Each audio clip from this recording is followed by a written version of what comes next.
After Jiro completes his plane, Nahoko leaves him. Kurokawa's wife has a woman's view, but I think Nahoko is a very strong person. Jiro remembered Okinu, who he met during the Great Kanto earthquake. That's because she was pretty. Nahoko knows that Jiro didn't remember her because she wasn't pretty enough. But now, because Jiro tells her that she is pretty, she concludes that he'll remember her even if she goes back to the sanatorium. That's why she goes back.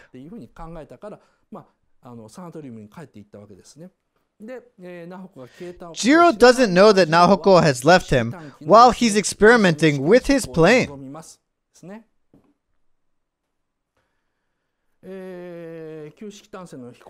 This is the scene where the single-seater fighter plane flies. It executes the amazing Immelman turn.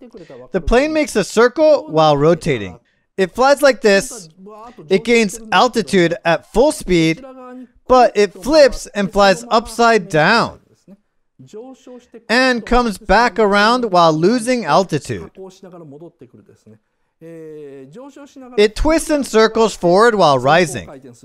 Oh my god, someone fell out of the cockpit. I'll pick him up later. The plane never loses speed during this exercise. When a plane gains altitude, twists, and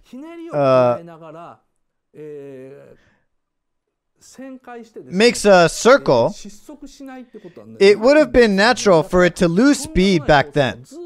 So this is a high-performance plane. It can turn while maintaining dynamic lift. It somersaults. And it's not even a biplane. It's a monoplane. Afterwards, the wind blows and Jiro senses something strange. Miyazaki didn't want anything too dramatic. Miyazaki once criticized Osamu Tezuka.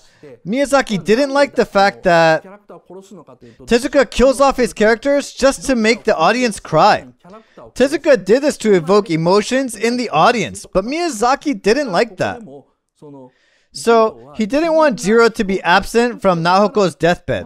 He didn't want Jiro to rush home and say, "The plane is finished," only to find out that she's already dead. Miyazaki wanted to avoid that. That's why Nahoko leaves Jiro. Nobody knows whether they will see each other again. Nobody knows whether Nahoko dies or not.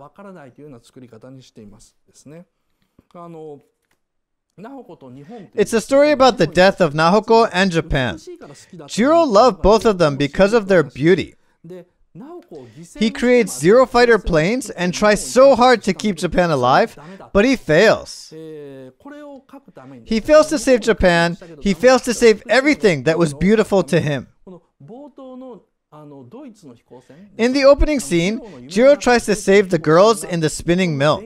He tries to save the beautiful landscape of the rice paddies from the attack of the German airship, but he fails miserably.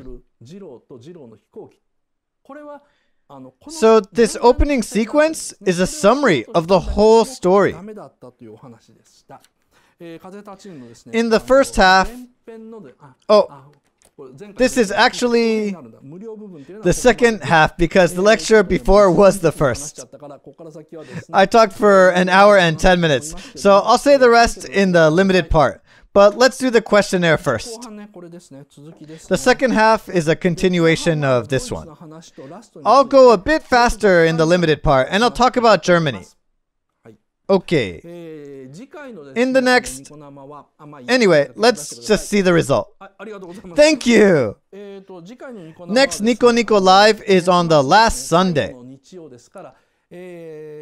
Like I said at the end of March, there will be no more Nico Nico Live on the last Sunday of the month.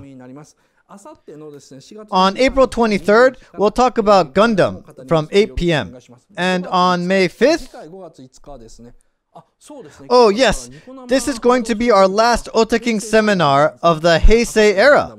Although we still have Gundam left, our first lecture of Reiwa era, we'll talk about Moomin.